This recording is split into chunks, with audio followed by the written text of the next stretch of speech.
ఛత్రపతి శివాజీ మహారాజ్ ఈయనేమి దేవుడు కాదు, కానీ ఈరోజు మనం దేవుడిని చూస్తున్నామంటే దానికి కారణం ఈయనే. హిందూ ధర్మాన్ని, హిందూ దేవాలయాలను నాశనం చేస్తున్న మొఘల్స్ని తరిమికొట్టి హిందూ ధర్మాన్ని కాపాడిన వీరుడు, 100 కోట్ల మంది హిందువులకు దేవుడు ఛత్రపతి శివాజీ మహారాజ్. ఈయన పేరు వింటే యువతలో రక్తం మరిగిపోతుంది, పౌరుషం పెరుగుతుంది, చచ్చిపోయిన ధైర్యం బతుకుతుంది. ఈయన చనిపోయి కొన్ని వందల సంవత్సరాలు అయిండొచ్చు, కానీ ఇప్పటికీ ప్రతి హిందువు గుండెల్లో ఛత్రపతి శివాజీ మహారాజ్ గారి పేరు నిలిచిపోయింది.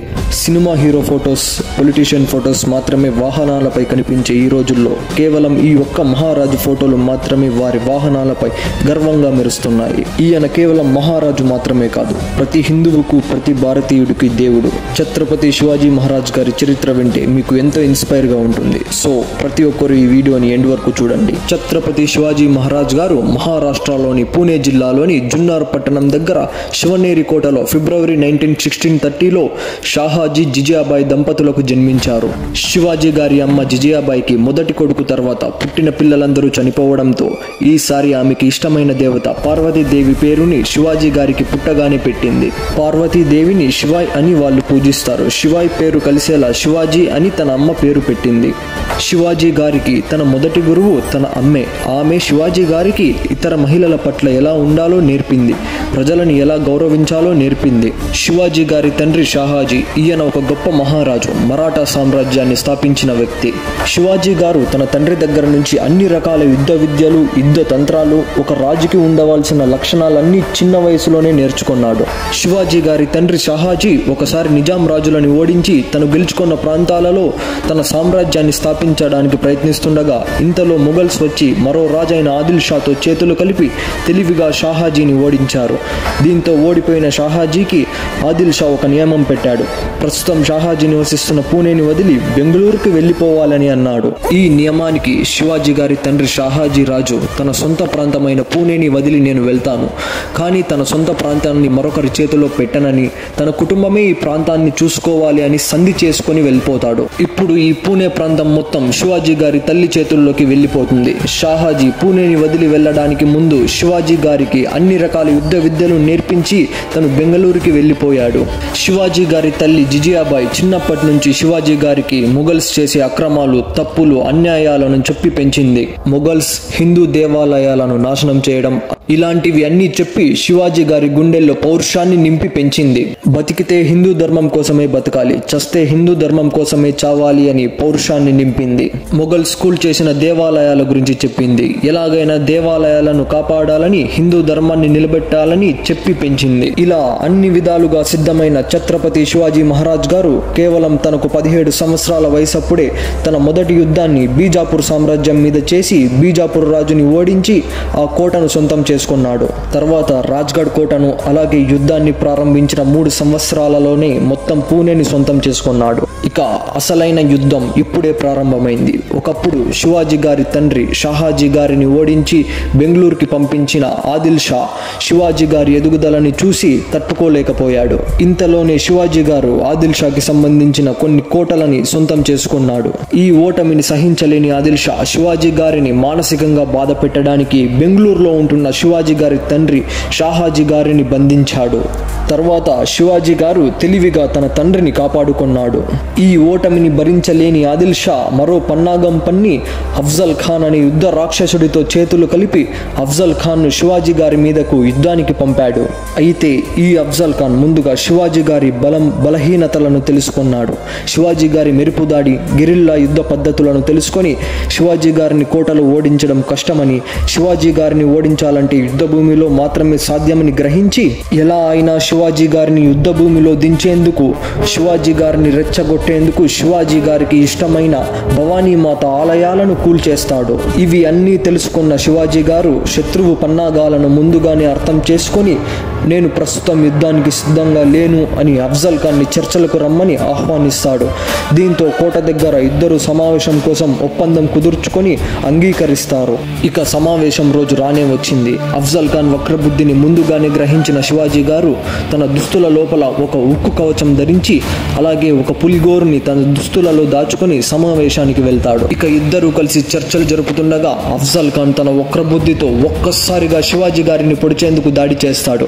కానీ శివాజీ గారికి ఉక్కు కవచం ఉండడం వల్ల ఆ కత్తిపోటు నుండి తప్పించుకున్నాడు. ఇక వెంటనే శివాజీ గారు తన వద్ద ఉన్న పులిగోరుతో ఉగ్ర లక్ష్మీ నరసింహస్వామి రాక్షసుడి పొట్ట చీల్చినట్టు అఫ్జల్ ఖాన్ పొట్టని చీల్చి చెండాడుతాడు. శివాజీ గారి దగ్గర నుండి అఫ్జల్ ఖాన్ పారిపోతుండగా ఒక్క వేటుతో శివాజీ గారు అఫ్జల్ ఖాన్ తలని నరికేస్తాడు. ఈ సంఘటనతో శివాజీ గారి పేరు మహారాష్ట్ర మొత్తం మారుమోగిపోతుంది.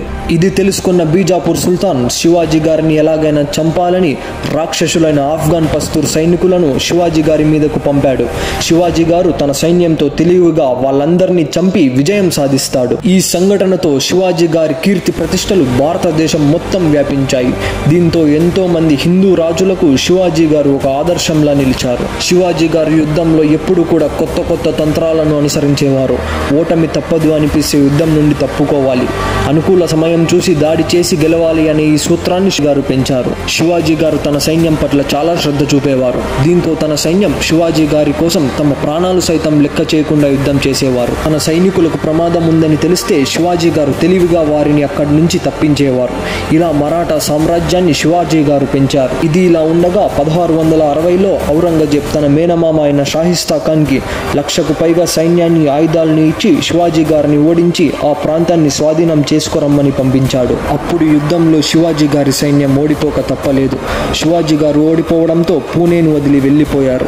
యుద్ధం గెలిచిన ఔరంగజేబ్ మేనమామ షాహిస్తా ఖాన్ పూణేని ఆక్రమించి ఎప్పటికైనా శివాజీ దాడి చేస్తాడని భయపడి పూణే మొత్తం కట్టుదిట్టమైన భద్రతను ఏర్పాటు చేశాడు. ఈ యుద్ధం జరిగిన 3 సంవత్సరాల తర్వాత 1663లో ఒక పెళ్లి ఊరేగింపులో శివాజీ గారు మారువేషంలో తన అనుచరులతో కలిసి కోటలోకి చేరి షాహిస్తాన్ గదిలోకి వెళ్లి శివాజీ గారు తన కత్తితో దాడి చేయగా షాహిస్తా ఖాన్ 3 వేళ్లు తెగిపోయాయి. షాహిస్తా ఖాన్ భయంతో కిటికీలో నుంచి బయటకు దూకి తన ప్రాణాలు కాపాడుకున్నాడు. ఇలా శివాజీ గారు తన రాజ్యాన్ని తిరిగి దక్కించుకున్నారు. 1664లో శివాజీ గారు సూరత్ పై దాడి చేసి మొఘల్స్ దగ్గర ఉన్న ధనాన్ని ఆయుధాలని సొంతం చేసుకొని అక్కడి ప్రజలకు ఎంతో మంచి చేసి అలాగే ఆ ధనంతో తన సైన్యాన్ని మరింత పెంచాడు. తర్వాత శివాజీ గారిని దెబ్బ కొట్టిన మొఘల్స్ బీజాపూర్ సుల్తాన్ కోటలని గెలిచి సొంతం చేసుకున్నాడు. ఇది తెలిసిన ఔరంగజేబ్ ఎంతో ఆగ్రహానికి గురై రాజపుత్రుడైన రాజాసింగ్ ను శివాజీ గారి మీదకి యుద్ధానికి పంపించారు. రాజాసింగ్ తో యుద్ధంలో ఓటమిని గ్రహించిన శివాజీ గారు తనతో సంధికి దిగాడు. దీంతో 1665 నుంచి శివాజీ గారు ఔరంగజేబు ఆధ్వర్యంలో మొఘల్స్ తరపున సర్దార్గా ఉండేందుకు ఒప్పుకుంటాడు. ఇలా శివాజీ గారు చేయడానికి కారణం తన శత్రువులైన బీజాపూర్ సుల్తాన్ని ఓడించేందుకు ఈ ఔరంగజేబు సైన్యాన్ని కూడా వాడుకోవాలని భావించి ఇలా మొఘల్స్ తరపున పనిచేసేందుకు ఒప్పుకుంటాడు. 1666లో ఔరంగజేబ్ తన 50వ పుట్టినరోజు సందర్భంగా శివాజీ గారిని అలాగే తన 6 ఏళ్ల కొడుకుని విందుకు ఆహ్వానించాడు. అప్పుడు శివాజీ గారు అక్కడికి వెళ్లారు. అక్కడ శివాజీ గారిని సైన్యాధికారుల వెనుక వరుసలో నిలబెట్టి శివాజీ గారిని అవమానించారు. అవమానాన్ని సహించలేని శివాజీ గారు అక్కడి నుంచి వెళ్లిపోదామని బయటకు వస్తే శివాజీ గారిని ఔరంగజేబు సైన్యం బంధించారు. నిజానికి ఔరంగజేబు శివాజీ గారిని పిలిచింది తనని చంపడానికి. కానీ తనని చంపితే మరాఠా ప్రజలు తిరగబడి ఎగబడతారని శివాజీ గారిని బంధించాడు. ఇలా కొన్ని నెలల పాటు శివాజీ గారు అలాగే తన కొడుకు ఔరంగజేబు దగ్గర బందీలుగా ఉండిపోయారు. ఎట్టకేలకు శివాజీ గారు ఒకరోజు అక్కడ ఉన్న పనివాళ్ల వేషంలో తన కొడుకుని పల్లబుట్టలో దాచుకొని తప్పించుకుంటాడు. తర్వాత శివాజీ గారు రాయ్గఢ్కి చేరుకుంటారు. తర్వాత 2 సంవత్సరాల వరకు శివాజీ గారు సంధికి కట్టుబడి మొఘల్స్ మీద దాడి చేయకుండా ఉంటాడు. అయినా మొఘల్స్ శివాజీ గారి మీదకి దాడికి వచ్చారు. వాళ్ళని శివాజీ గారు ఘోరంగా తరిమి కొడతాడు. మరోవైపు ఔరంగజేబ్ శివాజీ గారు బలహీనుడైపోయాడు అనుకుంటాడు. 1670లో శివాజీ గారు తన 1,00,000 మంది సైనికులతో మొఘల్స్ కోటలపై దాడి చేసి మొఘల్స్ ని దెబ్బ మీద దెబ్బతీశాడు. చివరికి మొఘల్స్ శివాజీ గారిని ఎదిరించలేక ఓడిపోయారు. ఇలా హిందూ ధర్మాన్ని కాపాడిన శివాజీ గారికి 1674లో రాయ్గఢ్ కోటలో వేదాల సాక్షిగా ఛత్రపతి అనే బిరుదుని పెట్టారు. ఇలా ఛత్రపతి శివాజీ మహారాజ్ గారు ఎంతో మంది మొఘల్స్ రాజుల నుండి హిందూ దేవాలయాలను కాపాడి దేశ సంపదను మొఘల్స్ దోచుకోకుండా రక్షించి బలవంతంగా హిందూ మతం నుంచి ముస్లిం మతంలోకి మారుస్తున్న మొఘల్స్ ని ఓడించి హిందూ ధర్మాన్ని హిందువులను హిందూ దేవాలయాలను కాపాడి శివాజీగా ఉన్న మహారాజు ఛత్రపతి శివాజీ మహారాజుగా 100 కోట్ల మంది భారతీయులకు దేవుడిలా మారాడు. తర్వాత 1680 ఏప్రిల్ 3న శివాజీ గారు అనారోగ్య కారణంగా మరణించారు.